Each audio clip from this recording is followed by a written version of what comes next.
gentlemen, and ladies and gents. Looks like the world of tomorrow, huh?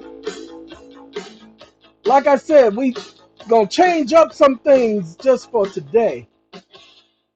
All right, ladies and gentlemen and ladies, we need to talk.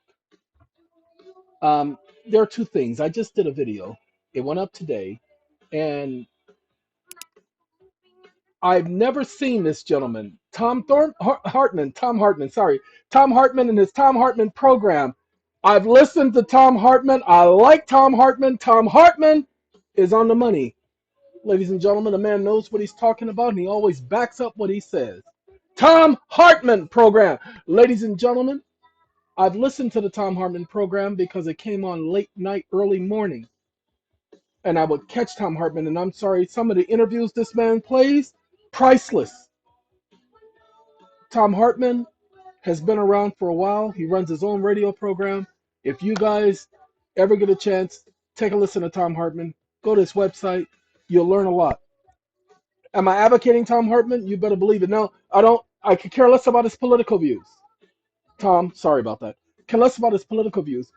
I care more about the fact that when he talks, he backs up what he says. Tom Hartman, everyone. Okay, now I'm going to put my alternative music on hold for a second, and we're going to let him For talk. $6.5 Hey, Tom, I need to hear you trillion talk. in journal voucher adjustments. According to the GEAO's Comptroller General, quote, journal vouchers are summary level accounting adjustments made when balances between systems cannot be reconciled. Tom, hold on a second. What you guys are listening to is Tom. I can't hear him because of the way the headset is set up. And I know the microphone is set up correctly. Let's check the microphone. Check 1 2 128 14 26 48. Hut. I'm sorry, ladies and gentlemen. I can't hear what he's saying. I've already heard that portion of it. He's talking about the Pentagon. Okay, he's talking about the Pentagon, and he's talking about what they've done. Okay, microphone access for this device is on. I don't want to change it. I want it to be on. Okay, that's why you're able to hear me. But he's talking about the Pentagon losing money again and again and again and again. But they listen to how he explains how they say they lost the money. Come on, Tom, I'm waiting Often on you. these journal There you vouchers go. are unsupported, meaning they lack supporting documentation to justify the adjustment or are not tied to specific accounting transactions. For an auditor, journal vouchers are a red flag. The transactions are not being captured. Uh-oh, got to put you on pause, Tom, because I think that's a commercial wanting to come up. All right, ladies and gentlemen, I put in the thing about 2.4 trillion. What I need you all to understand, on C-SPAN, he said 2.3 trillion. On the White House press conference, oh, I'm sorry, let me show you guys how significant this was on September 10th. That was a Sunday, ladies and gentlemen. A Sunday. Wait, hold on. Y'all don't hear me though. A Sunday, ladies and gentlemen. That was a Sunday. Stock market had already lost 1,500 points by that Friday. They knew they were in for a crash with the stock market that Monday. So they gave that information about the $2.4 trillion being lost that Sunday. The Pentagon doesn't do news briefings in a non-war footing on Sundays, people. They did an evening. In the evening. That's right. It was the news in the evening, not in the morning. They knew that they couldn't account for $2.4 trillion in the morning. They knew about it on Friday. They knew about it the week before. The week before. But they chose that Sunday in the evening to announce that they could not account for it. Then they continue every year to say that they cannot, because their systems are old and unantiquated, they're not able to Figure out what happened. By the way, if you listen, they always talk about their systems, their computer systems, how the computer systems don't speak to one another. Well, ladies and gentlemen, even in 2000, they had servers where they backed up all of their data. The government is always backing up its data just in case there is a data loss. So something is wrong in Denmark and DC. Question is, let me ask you this question. Where are the other records? The ones that were digitized, the ones that weren't on computer. Where are those records? That's what you need to keep in mind. Now look, ladies and gentlemen, I've been reading your comments. Okay, this one is not negative. This one's actually positive. But we're gonna all right, I showed some of your comments. There you go. All right, ladies and gentlemen, we're gonna go to the content section. Okay? Now the reason why we're going to the content section is because I need y'all to see that I just put up the other video and we need to talk about something. This one is up. It's 55 minutes long. Sorry about it, 55 minutes long, but the information is important. Important. So that's why that's up there, okay? All righty then. Ladies and gentlemen, some people have been having some difficulties because they've been not knowing how to handle certain things. I mentioned and did the video about doing a police report. Ladies and gentlemen, if the police won't let you file a report, there are other ways to file a report with the police where you can file information. Okay, they can't stop you from filing a report. They can't refuse to take a report. Please understand. Look at all the TV shows where you hear the police taking stupid reports. Please, people, understand. Stop letting them tell you they're not going to do it. Take a look at Barney Miller. Wait, no, no, no. Don't you guys understand that was the whole premise behind the show? Is people filing stupid police reports? Okay, Detective Horowitz. Come on now. I forgot the name of the Asian detective. Come on, I watched Barney Miller to death. That was why the show was so crazy. It's because, remember, the show took place at the police station with the detectives. And they were taking reports. And do you see the lame reports they had to file? Because you have the right to petition government for redress. If you have been wrong, you have the right to petition government. They cannot tell you no. Learn the policies, people. Don't write me and say they said no. Learn their policies. If you have a valid report, if somebody files a report against you, you better believe you have a right to file a counter report against them. Lord have mercy. Learn their policies, learn their rules, learn their procedures. Do not let them play you for a fool. Don't be aggressive. Don't argue with them. Don't demand. Don't get angry. Say, hey, you know what? You have been so nice to me. And you've been so cordial. And I know you have a difficult job because you guys, you got the whole world hating you. And so I know how difficult it is for you. Well, I may not know how difficult it is in all actuality, but I can understand that it would be difficult. And because I can understand that it would be difficult, I don't want to cause you any more stress today.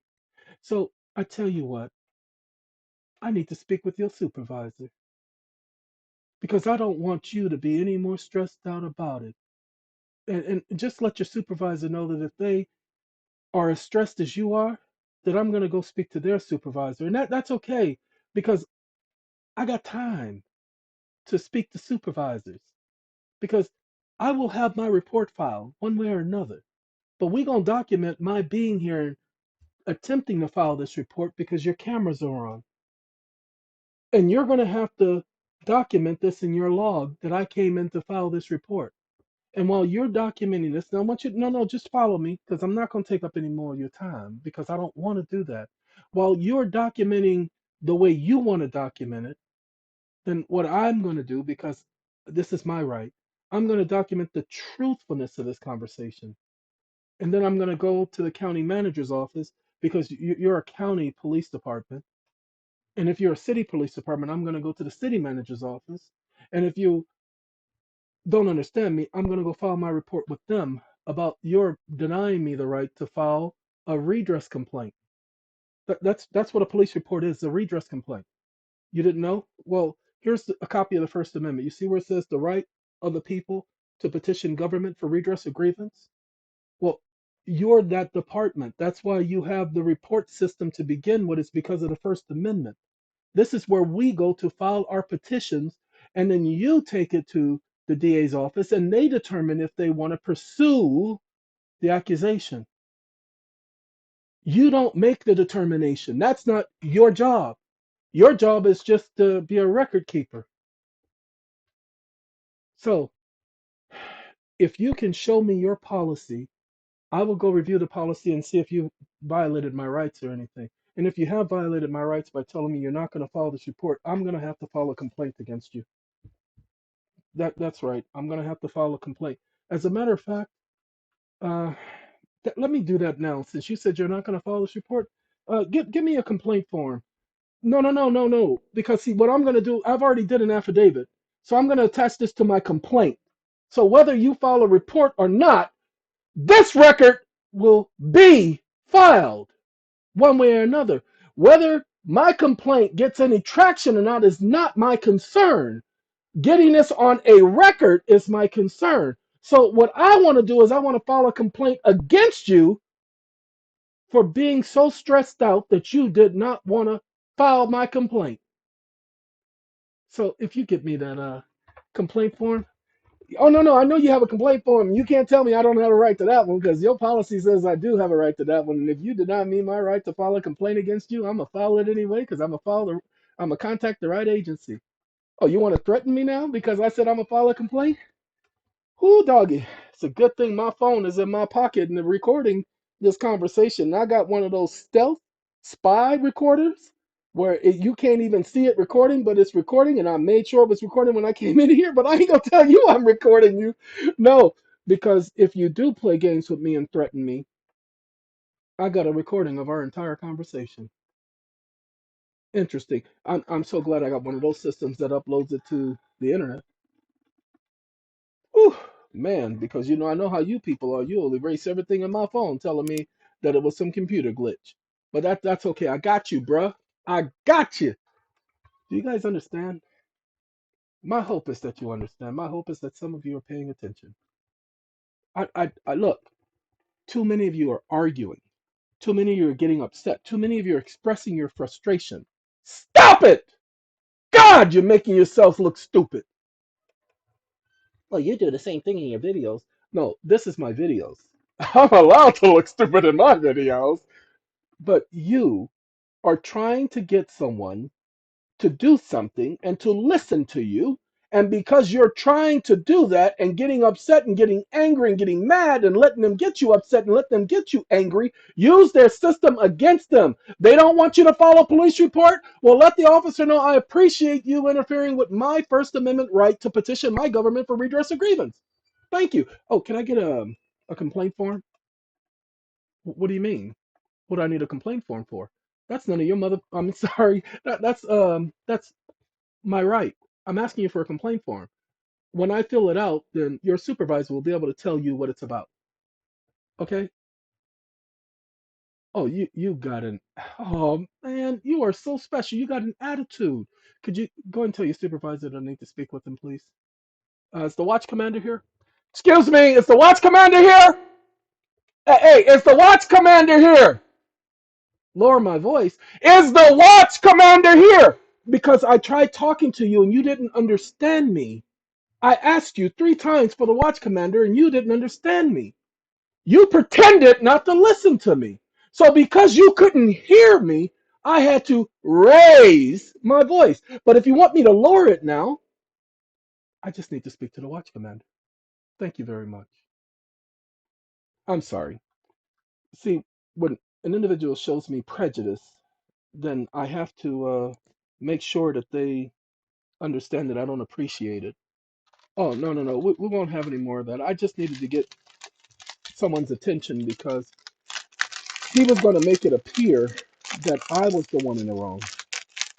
And I want to make sure that you know that I simply asked him for a complaint form. No, it doesn't matter why I need a complaint form. Oh, you have several different complaint forms? Well, I need a complaint form against an officer. That's right. And I just need his card or his badge number and his name. That's it. Okay, in your name? Can I get your card as well? No, I'm not going to complain about you. I'm just going to say that you came over and you treated me with respect. You have my word. That's exactly what I'm going to put on there because you came over and diffused the situation. You came over, spoke to me, and you used crisis management because that's part of your training. He was trying to have me become agitated. He was trying to get me riled up. He was trying to make my day. You see, he started threatening me, and I don't appreciate that. He does not have the right to threaten me because I'm not a suspect. He does not have the right to threaten me because I didn't threaten him. I asked him for a complaint form. I do have the right to a complaint form, do I not? That's it. That's all I'm asking. You know what, sir? I do appreciate everything that you've done, and I apologize for having to get people's attention the way I did. No, I've tried the other way in the past, and that doesn't work. Okay, this happens a lot of to people who are members of the public, and I'm John Q. And Jane, that's my sister, and both of us Q publics, we're tired of being ignored. Yes, we know that your job is stressful, but there's no reason for you to take that stress out on me. There's no reason for you to stand above me and act like you have authority over me. I'm the public. You're here to protect and serve the public, not a corporation. No, no, I can prove that you're here to protect and serve me because I pay taxes. You see, that's what John Q. Public does. They pay taxes, which means we have a contract. Yes, we have what's known as a compelled performance contract. When I pay taxes, it goes into your budget for you to provide services, not to someone else, but to me. That's why I'm paying the taxes, because I want to receive the services for my contribution. I know the Supreme Court said in Gonzalez versus Castle Rock that I had to prove that there is a contract between me and the police department. Well, there is, because when we hear defund the police, they want to take away tax dollars from the police department.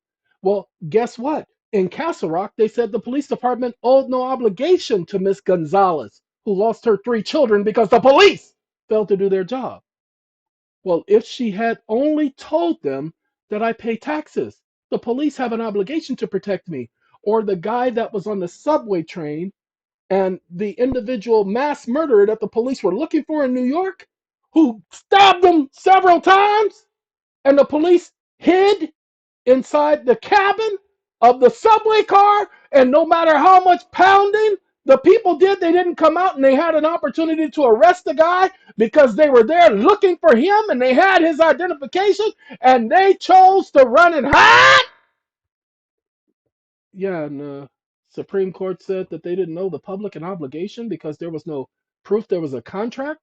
Well, the fact that we pay taxes and the fact that when you hear defunding the police shows that there is a reason why we pay taxes, it's to fund the police department, then you better believe they owe an obligation to me because I am John Q. Public. I never wanted to be a member of the public ever in my life, but because I pay taxes, I'm a member of the public and I appreciate my public servants. So, you want me to be a sovereign citizen? I'm a sovereign public citizen. Okay, I'm a member of the public. And according to the law, public servants serve the sovereign. They serve the public. So yeah, I'll be sovereign all you want. Mother. Okay, ladies and gentlemen. Now I'm not telling you all to say exactly what I'm saying. I'm saying that from time to time I do role play. And I'm not joking with you. I'm telling you the truth. When I'm ready to go to court, I do role play. I play every side. I play conversation. I try to anticipate what's going to be said, how it's going to be said, and how I'm to speak. So when I get into the courtroom, I don't have to be nervous. I've already practiced what my response is going to be because I know what I'm seeking to achieve. So if I'm seeking to achieve benefits for myself as a person, then I know which direction I want the conversation to go, and that's the direction I am going to bring the conversation. Many of you don't prepare, or when you do prepare, you're preparing for confrontation and not how you're going to respond to confrontation. And that's where you mess up at. Okay? That's where you mess up at. So, I do hope that this information has been beneficial to some of you who have been emailing me telling me that, you know, police reports they've been refusing. Ladies and gentlemen, they've been refusing because that's the routine, because they know that you guys don't know what to say. They know that you're basically doing something for the first time. So practice what you're going to say, practice your role play. Those of you who got the police claiming that you've done something fraudulent, you must understand that fraud carries with it elements. They have to prove fraud. They don't prove fraud 5 years from now. They don't prove fraud during a trial. Fraud has to be proved from the onset or from the outset. Make them prove fraud. All right, ladies and gentlemen, I got documents, I got an email, so I'm going to have to let you all go. Like I said, they've been messing with our email account, so people have been saying that they haven't been receiving documents. Ladies and gentlemen, this has been going on for over a year. I've sent several documents out over the weekend, sent them to several different email addresses. They're not even showing up in my sent email, nor are they showing up in the email addresses I'm sending them to. I know that we're being targeted. It's okay. I'm not here to try to prove any of that now. We have to let them do what they do because we're aiming for something better. I filed a arbitration confirmation in the state of Arizona. State of Arizona has never filed it. We sent them the money, we sent them the filing. They've never filed it. They wanted to convert it to a civil complaint. Many of you are running into the court wanting to convert it to a civil complaint. You just have to remind them of the rule. Under the rule, this is a summary disposition hearing. So in your motions to confirm, call it summary disposition motion to confirm. Okay? Because summary disposition motion to confirm request. And just that simple. Now they cannot even imagine making it a civil complaint because you're making it a request. And do yourself a favor, ladies and gentlemen. I would even suggest you put a federal question in there respecting whether or not a motion to confirm is a civil litigation or a summary disposition proceeding. So a motion to confirm hearing, is it a civil litigation or a summary disposition proceeding? That's what I would be asking in my motion to confirm. I would do 3 federal questions because the court must address the federal questions. So I do one on summary disposition proceeding and on the cost. Summary disposition proceedings according to the court's fee schedule is this. Then I do, no, I wouldn't do this, but I'll tell you guys. The one way you get around the fees is you let the courts know that you receive a budget from Congress yearly. It is paid to your agencies through the administrative office of the court. Because you receive a budget from Congress yearly that covers your fees, your services, and it also covers your salaries as well as paperwork and copies and administrative costs, then why are you charging me an extra fee coming into your court? Is that not double taxation? And in the United States, is double taxation not against the law? Is it not a form of double jeopardy? Okay, that would be my third federal question. For me, you all can ask the same question, but you'll have to polish it up, but being just as succinct. Double jeopardy clause prohibits them from double taxation. Ladies and gentlemen, under 25 minutes is this video. I do hope that the information is beneficial to you. And I say, hey, the last 2 videos dealing with the offset, I promise you, if you go over the information and if you apply and do the research as suggested, many of you will not have any more debts ever. Gotta go, ladies and gentlemen. Take care of yourselves, all right? Gotta go, gotta go, gotta go, gotta